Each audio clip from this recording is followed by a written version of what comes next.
Perfect. I Okay. am so excited to get started today. We are joined today by financial advisor and tax expert, Catherine Valega, for an insightful session on equity compensation. So whether you are an employee or an employer, you're going to gain a deeper understanding of equity compensation, its benefits, and also how it can align and retain talent. So at her financial services firm, which is called Green Bee Advisory, Catherine focuses on supporting breadwinner women. She is a financial planner, an enrolled agent, the mother of 4 daughters, and an advocate for female financial empowerment. We are so excited to learn from you and your expertise today, Catherine. We know how valuable your time is. We are so grateful to you for investing in Dreamers and Doers in this way. And with that, I will very excitedly hand it over to you. Well, thank you. Thank you so much. This is so exciting. I have to say I am a relative newbie to Dreamers and Doers. And I have been in so many women's networking groups. I have started women's networking groups, and this is by far my favorite, my all-time favorite. I love the women. I love the technology, like everything about it. So thank you to you guys. You guys are all awesome. I will go ahead and share my screen now. Let me know you can see that, Nicole. That looks great. And if you want to, I know you did Full one more screen. step before and you Yeah, made it fully full full screen. screen. Here we go. That looks yes, How's that that? looks perfect. Okay, awesome. So thank you guys so much for joining. I have a bunch of slides to get through. I'm not anticipating speaking for longer than 20 minutes or so and then leaving time for Q&A. Nicole is going to help me kind of manage your comments and questions as we go through. I am very excited. I live in Boston and we are very close to, tech central biotech pharma hubs in Cambridge and Boston. And equity compensation comes up a lot with my breadwinner clients and the complexities that go along with it, the complexities and opportunities are really exciting to talk about. So I will just share, I started my career on Wall Street, and when I was there's about 25% women. There are still 25% women in financial services. And so I really like to pride myself on being the, no jargon, no mansplaining, queen bee partner for breadwinner women. Personally, I have 4 daughters. They are now young adults, so ages 18 to 23. One is at Northeastern and 3 are up at McGill in Montreal. If anybody needs any, Montreal connections, love Montreal. And I am super outdoorsy and competitive. Nicole, I didn't even tell you this, but this weekend we ran a race called Squam Ridge, and I won first place for my age group. So that was fun. It's up in New Hampshire, so that was a lot of fun. And I would say, and the reason why I actually say I'm competitive is because a lot of the women I work with are really, really similar, because that when you come to me and share with me your concerns or what you're looking for, a lot of you say, I want to optimize, I want to maximize. And I realize just there's these women who are just so hardworking and looking to kind of maximize all of the different pieces of the pie. So today we're going to talk about understanding the basics of equity compensation, what types of equity compensation exist, some of the challenges that go along with managing equity compensation, and as well as the opportunities and planning options for you. So what is equity compensation? How does it work? And some of the common terminology. I'm going to jump into this, understanding the basics. So what is equity compensation, right? It's a form of compensation meant to reward or incentivize employees to stay with the company. So that is giving you access to company ownership, and it is helping employers recruit and retain, right? How does equity compensation work? So you are typically granted either shares or options. Talk a little bit about the different types of equity compensation. And these shares or options will vest or become accessible to you over a certain time frame, which can be either calendar-based or it can be company-chosen milestones that give you access to the vesting schedule. Once you're fully vested, then you earn the control over those options or those shares. So you're granted, you vest, the vesting schedule. One of the first things that we do when working with clients is ask them for the grant document. And you would be surprised how many people don't have access to this grant doc. So I always say, if you have equity compensation, you want to work with your human resources department to make sure you get your grant doc. Oftentimes they'll give you get a link to maybe a Fidelity account, and that gives you some information, but not all of it. So a typical grant document is going to give us the name of the employee, yourself, obviously, how many shares are granted, what type of options or units you may be granted. When they are options, we will have either an exercise price, also known as a strike price, available. We'll have a grant date that is very important, the vesting schedule, and the terms of the vesting schedule we'll talk about again, because sometimes they are calendar-based and sometimes they are milestone-based.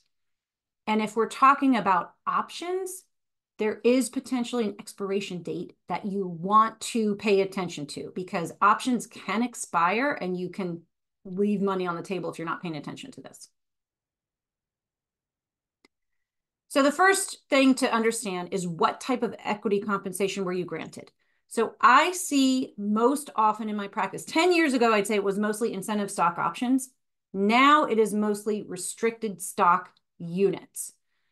Restricted stock units are easier to deal with from a general kind of tax and management strategy that we can apply. Incentive stock options have a little bit more complex issues in terms of managing tax strategy, but I'm going to show you examples.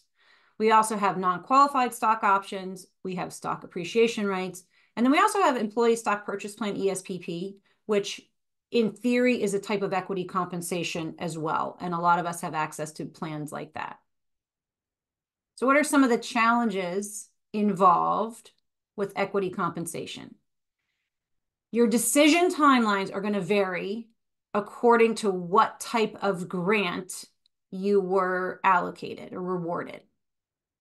So again, this might be kind of a basic concept, but in a typical calendar-based grant, what happens, an example, you have 300 shares, you're granted on day 0, and there is a vesting schedule. In this case, it's 100 shares on year 1, 100 shares year 2, 100 shares year 3. So it can be time-based, calendar-based, which is a great incentive to stay with the company, or it can be event-based.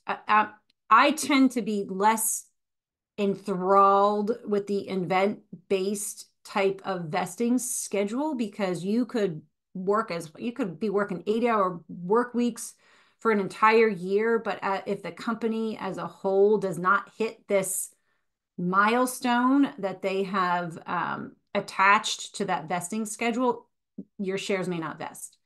So I prefer the calendar based. Then you can decide in your life whether you want to stay with the company or not. So basically, basic example of how vesting works.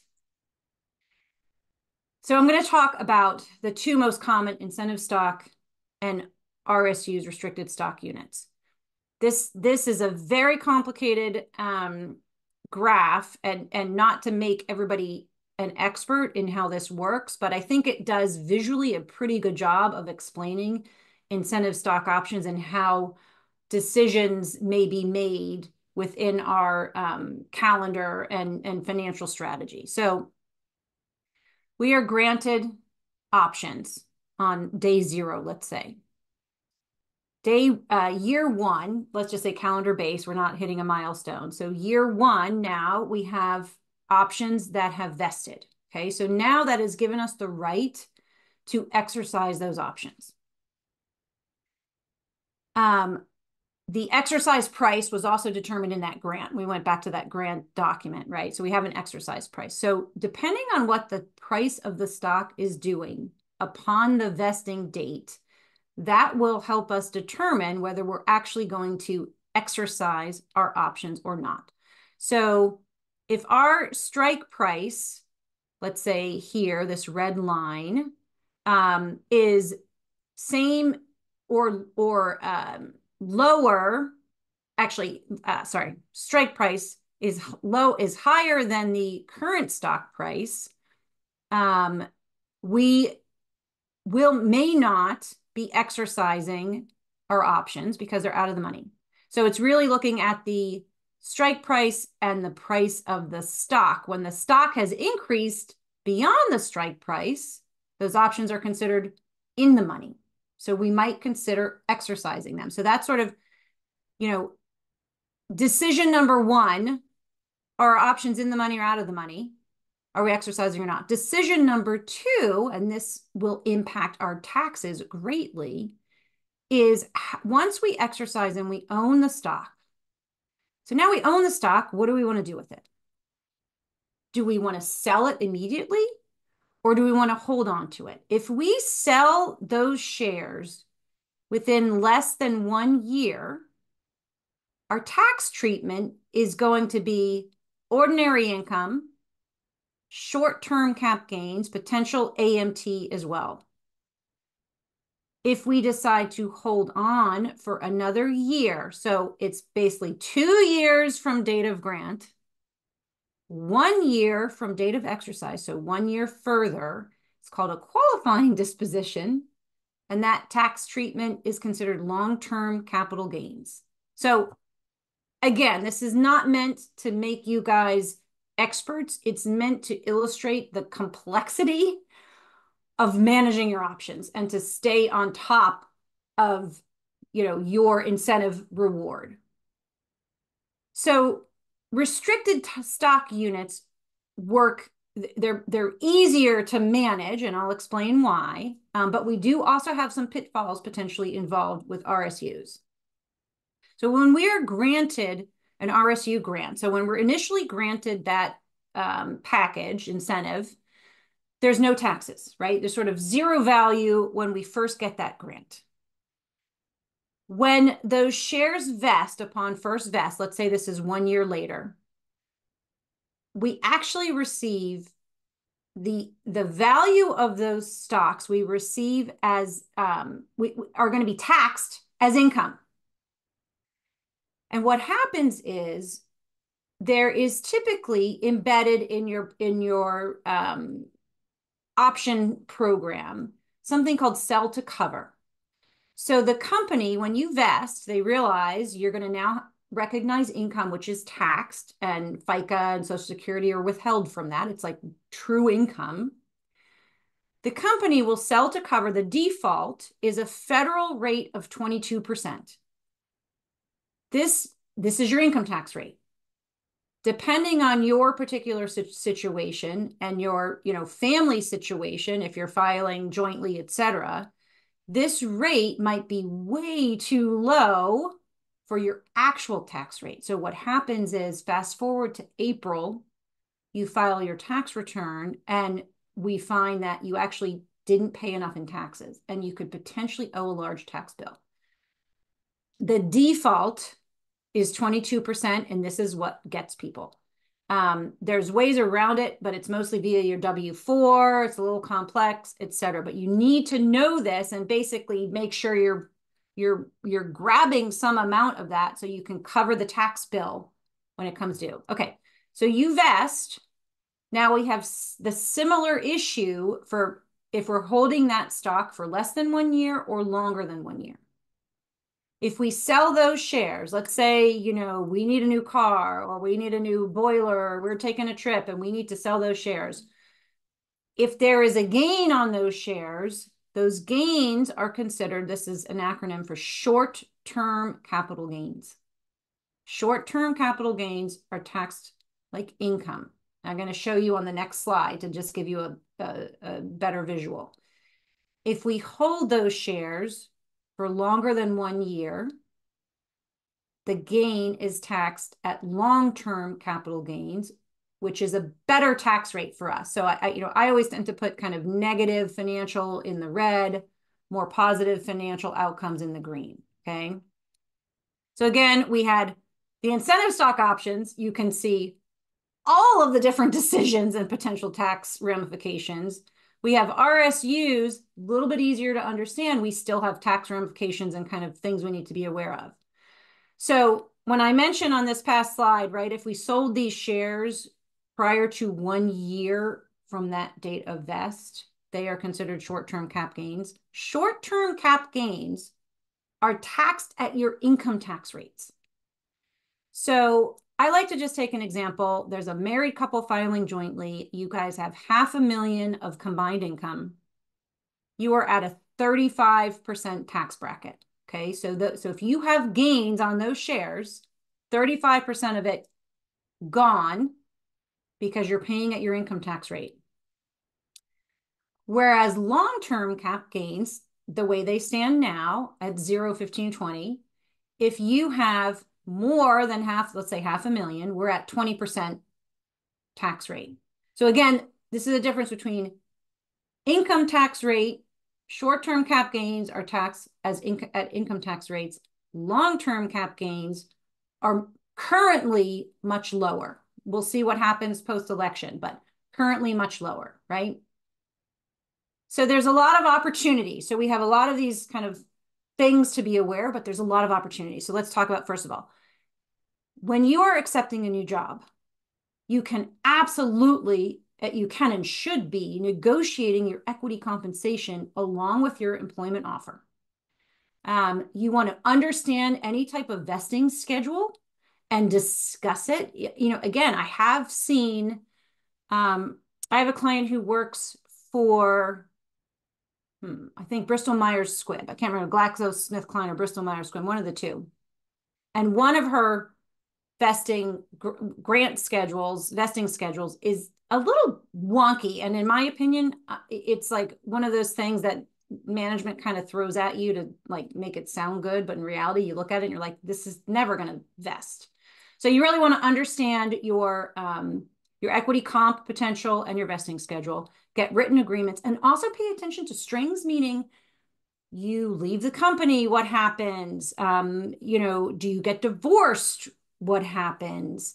If you go work for a competitor, what happens? So you want to know all of these things ahead of actually signing that employment agreement. So again, I mentioned knowing your rights. If something, I have seen this in divorce where one of the spouses has equity options and we want to figure out like how we're going to split those. You know, how can we include that in the divorce financial proposal? We want to establish a process for managing your equity compensation. I'm going to show you one tool that I use. And you also want to incorporate your equity comp into your long-term financial and tax planning goals. So, you know, what are your goals? Is it, you know, retiring at a certain year? Is it starting a new business? Is it paying for education? Is it buying a home, buying a vacation home? Making sure you are incorporating your equity comp into all of this is really important. So my financial planning software that I use, what happens is we're going to schedule your grants. We're going to schedule your strategy. We're going to keep track of all of your equity compensation grants in our system. And then we can run activity forecasts. And so what happens on this chart here is we can really look at if things are proceeding as we expect. So, you know, maybe in 2025, I am going to sell 2 of my lots that vested for me. And each of these lots are going to make me $100,000, but I'm going to have income tax as well, right? And so by scheduling and really understanding and really planning in your calendar, it allows you to add these grants into your long-term financial plan as you should, right? All right, let me go back here. So in conclusion, we want to make sure that we are advocating and negotiating for our salaries and our equity compensation. We want to understand them. Don't just accept them. You want to understand them. And if your HR department can't help you figure them out, work with someone to really look at the grant docs. I have seen grant docs that were wrong. You know, I had a client, I think he worked for a small biotech here in Cambridge, and he was showing me some of his grant docs, and some of the dates were a little off. I don't know what happened with the CFO or the firm that they were using, but like you really want to pay attention to these documents when you get them. You want to take control of them. You want to manage tax implications. So I am a big believer in not allowing the tax tail to wag the dog, meaning sometimes we just have to pay the taxes, but you want to be smart about it, right? I'll give you one other example that happened, and this was an RSU client. So his RSUs vested, which meaning he had that tax bill because it was hit as income. But again, remember, they only withhold 22%, not more than that. So they withheld 22. Come time, he was going to maintain those stock, the stock for a purchase of his new home. Well, the stock tanked. So fast forward to April of next year, he actually owed more because we only withheld 22, or the equity grant only withheld 22. He owed more, but the stock tanked. So there, plus it was his new home pot. So he really had this challenge of not having enough. Now, he didn't come talk to me about all of this. He just sort of missed out because I could have helped him with all of this. But these things happen. So you want to manage tax implications. You also, when you get your equity, the other issue that I see with equity comp is that very often we accumulate the stock and we wind up being really concentrated. So when you are working for a company, you already have kind of corporate risk. You also want to think about, does it make sense to diversify out of that particular holding into other investments, just to diversify our risk throughout our entire portfolio. And then in diversification, the other thing I see a lot with women is often we tend to be a little bit more conservative than we should.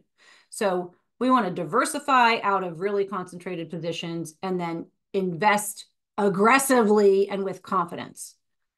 So that is me. I can be found at Green Bee Advisory. I love geeking out on this stuff. Happy to help you guys. Obviously, I'm not a CPA or attorney, so make sure you consult with your attorneys and CPAs. But happy to chat at any point if you have more specific questions. And Nicole, I know you're managing chat, so let me know what's going on there.